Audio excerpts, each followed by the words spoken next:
was talking to one of our clients just yesterday, and she was talking about this particular spot, you know, making a decision. And one of the things that we love about this model is, and there's a sense sometimes of, well, I have to have the perfect decision at this place. Right. And what's so great about this model, and as we moved through it with her, is when you come to this place that we're talking about right now, that resiliency, that adaptability, it's expected. You know, it takes some pressure off, because there's no such thing as a perfect decision. We live in a state of flux. We live in a state of change. One of our clients, company does $1.4 billion a year, 35,000 employees. He says, yeah, I'm an expert at making decisions, and I only need to get 6 out of 10 of them right. And then I also need to be resilient and adaptive. So in this step 6, what type of feedback loops do you have? How are you activating information, real-time information, so that you can be adaptive? So as the information comes in, are we a lean, agile, fluid team, or have we created kind of a bureaucratic monster that, like the Titanic, will take too long to make a course correction? So Laura, what are some qualities, what are some traits, what are some things that a leader can do to improve their resiliency or their adaptive nature?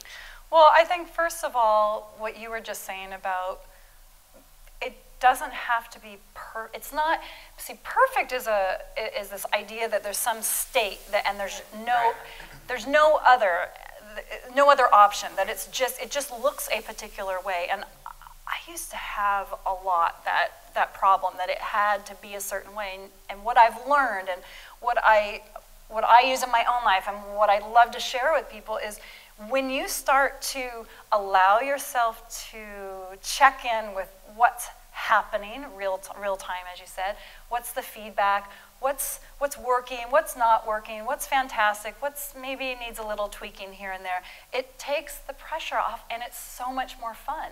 I think that's the thing for me and people I've worked with who have that sense of having to have something look and be a certain way. You feel stuck, right. And this feels alive. It feels like there's movement, there's energy to it, and it's more fun. This is one of the keys. Remember in Module 1 we talked about a storming, dead organization versus a peak-performing, living organization. And my capacity to access real-time information and to be fluid. Life is motion. Anything that's living has motion to it, and anything that's dead by definition doesn't. So one of the reasons why leaders have a hard time making decisions is that fear of perfection. Well, what if it's wrong? Well, the worst decision you can make is no decision. Get your team, get the best information you can, imagine, see, get as much clarity as possible, make that decision, and then again, look at the loop. My team is training based on the skill sets they need. My team's engaged because they believe in the mission. The mission's clear. I've trusted them. I've sent them out into the field. They've performed the tasks. And now they're coming back in and they're saying, well, you know what, Bill? This worked, but this didn't. Man, this was fantastic. But, we ran up against a wall here. And so the heart-centered leader makes a course correction. And as you said, it feels good. It's fun. It feels alive, and I think I'd like to invite them to just do a little exercise right now. Are you ready? Perfect. Because this is training. So if you have something to write on, if you have a pen, just take a couple notes about these different areas that we've gone through, and just in your own, just checking in with yourself. Where do you see that you feel really, really strong? And where do you feel maybe that you need to make a few course corrections within you? So as you go through, where would you rate yourself? Would you give yourself a plus or minus? Let's just do that. And as far as your ability to really imagine and visualize a big picture, where are you? How does that feel? Do you feel really, really strong in that, or is that maybe a weak area? Let me, if I can, on this imagining, one of the things that we train and we're going to work on in future modules is the capacity to see your life, see your team a year in the future, 5 years in the future, so that when I'm making these decisions, the vision is crystal clear. I get that beauty of hindsight. It's such a power, and it's imagining. Can you see? Can you feel? Can you be a part of that future reality? Because that's the ultimate destination. So that the imagination muscle is huge. So just right now, and if you don't have time to write everything down, just give yourself a plus or a minus. Is that something that you feel really good and grounded in, or is that an area that you want to make a few tweaks, a few corrections, and boost a little bit?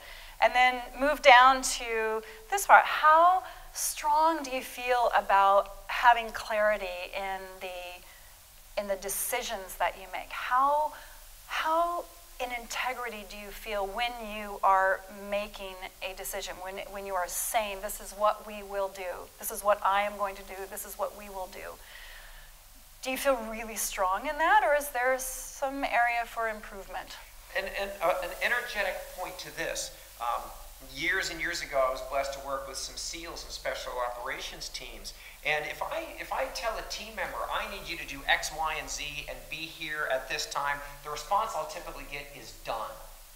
I love that. Done. And I've worked with other teams, and I'll give something like, I'll try. I'm really going to try. I mean, we have friends, and if they say, well, we're going to try to come over, it's like, don't bother. Well, what does that mean? Right. Try. I'm going to try to, so look at that. Look at your capacity, your decisive muscle. How strong do you, when you make it, remember the old, my handshake is my bond before attorneys and contracts and everything else? Are you someone whose word carries weight to it? Do you have the integrity of your word? When you make a decision, do you know how to follow through? All right, so you're going to give yourself a plus or a minus on that one as we go through, and then move over to 3. So training, are you really able to, and are you clear about what you need in order to succeed, in order to follow through on these goals?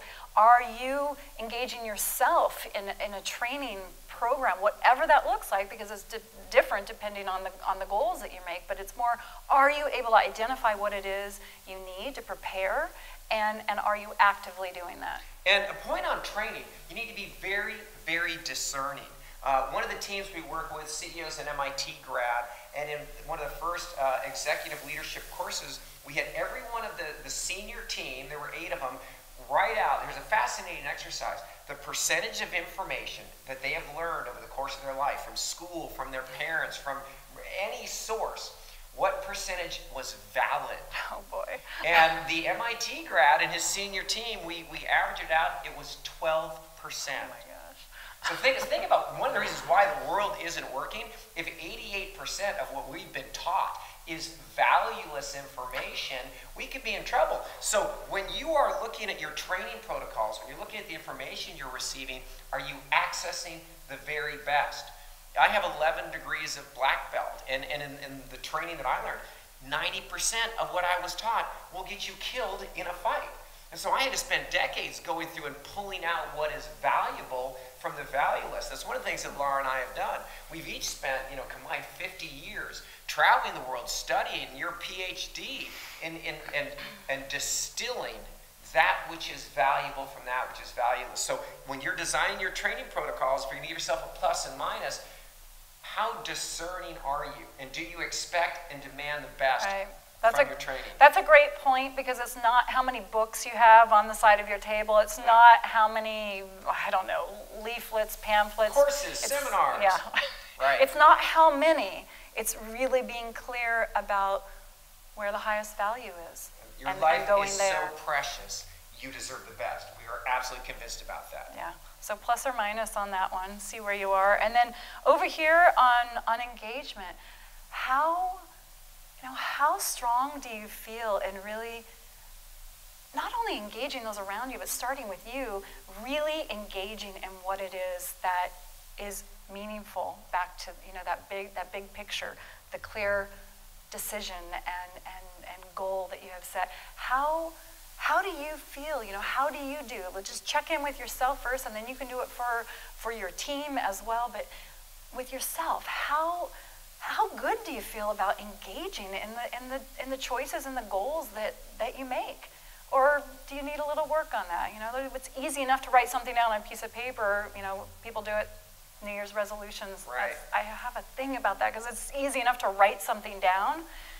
But, you know, most of the time people are not engaged, really engaged at all. Most of the people aren't engaged in their own lives. Yeah, They're not all in your own life. And if you're not all in your life, how can you expect your team members to be? So this is a big one. Yeah. Are you all in? And you know, the way we look at life, we're both grown-ups, and nobody can make us do anything we don't want to. And as you can tell, when we show up, we show up. So plus or minus, are you fully engaged? Are you all in your life? And then as a leader, how good are you at enhancing and facilitating that engagement from your team?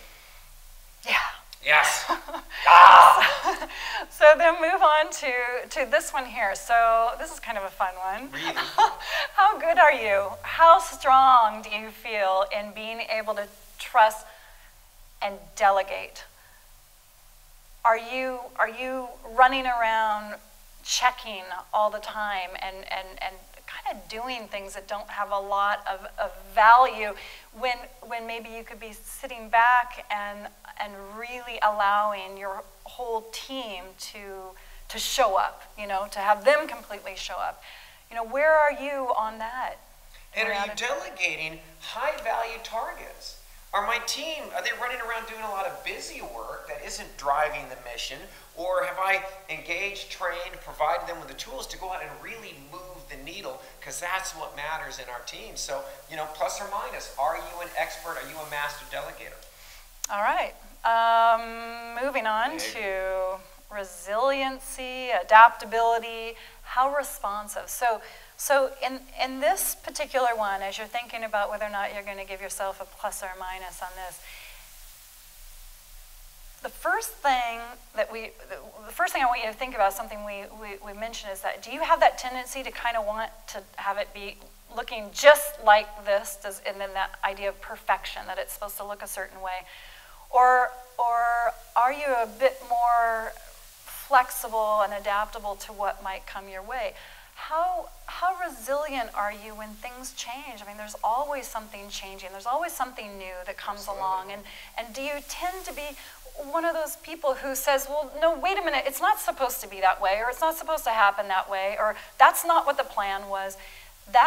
There's a rigidity there. That's the opposite of what we're talking about. So just, you know, picture yourself in a couple different situations and see your body actually is different. I know earlier you were talking about that whatever dance. Wasn't even aware I was doing that. I'm not sure what I was doing. I'm like, was I dancing?